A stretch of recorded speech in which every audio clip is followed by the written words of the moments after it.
up, guys? I hope you're all having a great day. Today I want to talk to you guys about my top 10 things about the 240SX.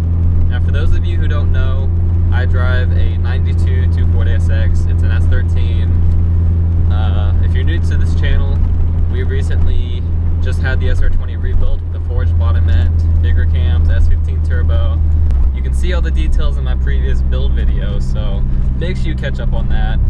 I've owned this car for about 5 years, technically 4 years running, so there goes your 240 problems. But today we're not here to talk about that. Now, you don't need to own a car for this long to realize the potential that these cars have, but that time of ownership's given me a little insight as to what makes these cars so great. But today I have a list for you guys. We're gonna go through all of those here in a bit. Let it be known, I may be a little biased just because this is my first and only car. I've driven in a few others, but let's get started.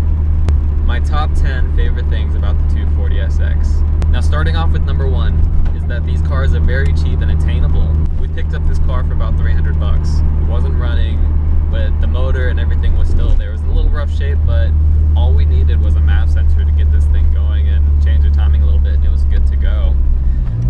The reason these are so cheap and attainable is that it's an old car. So this formula that the Subaru BRZ holds today, being a lightweight, rear-wheel drive, and cheap sports car, is something that the 240SX held back in the day. And that's what makes it so great. That's what makes it so popular.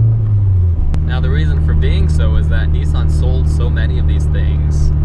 You know, they marketed this car as a cheap rear-wheel drive and lightweight chassis, and people really bought into that.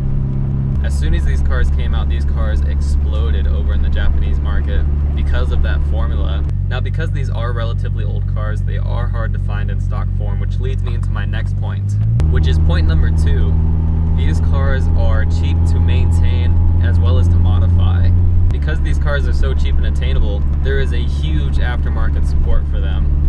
You can get parts from many sites like Injuka Racing, FR Sports, 240SX Motoring. I mean, there is no shortage for parts on these cars. You know, it's actually a really competitive market because there are so many part suppliers. They all have to work to keep these parts cheap, otherwise, you know, hard to stay in business. Another reason that makes them so cheap to maintain and modify is that because they are made so cost effectively, many parts between the different chassis years are very interchangeable, whether or not you live here in the States, over in Japan, over in Europe. I mean, that goes to say with any car. This car just had such a strong standing that it very much kind of planted itself in the tuner culture, and it's still a very relevant car today. You see cars competing in the professional level in Formula D, time attacks. I mean, these cars are so versatile, which leads me into the next thing that I love about these cars. Fact number three, these cars are so easy to work on. When I got this car, I had pretty much very little knowledge about the mechanics and knowing how to really work on your car by yourself.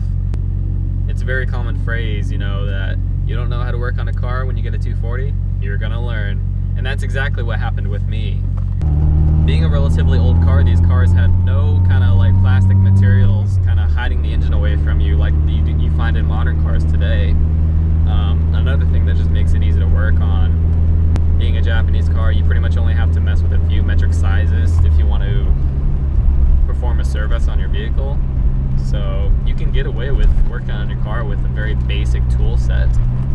You know, and because they're so easy to work on, it makes them very easy to modify, which makes them a great platform for whatever kind of setup that you're wanting to go with.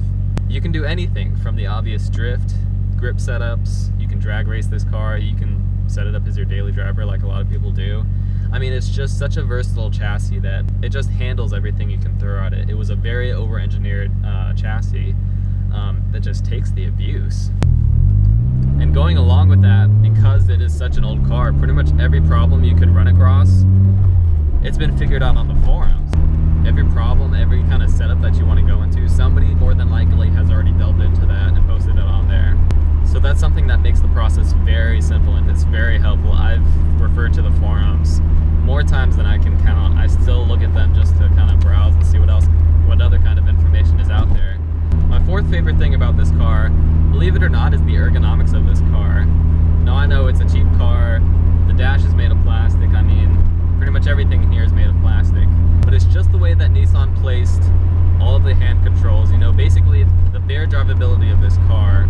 For example, the pedal placement on these cars is perfect for heel toe. I mean, I essentially learned that technique on this car, and it was very easy to do just because of the pedal placement. Believe it or not, I actually really like the stock steering wheel. A lot of people swap them out, and I would if I could, but it's not a bad wheel. It's very easy to use, you know, it doesn't get in my way, and for now, it works just fine. You know, but just the way everything's laid out, it's just so simple and it works, and that's something that I really love about this car. Going along with ergonomics, my fifth favorite thing about these cars is just that it's so easy to drive. In stock form especially, the clutch is very forgiving, so if you're a new learner, the 240SX is an awesome car to learn stick in. Visibility is great, the A-pillars are small thanks to a lack of airbags, despite the fact that these seat belts like to go up and down. Might be one of my gripes in a video that I'll tell you about very soon. It's just such a simple layout that it makes everything easy to use.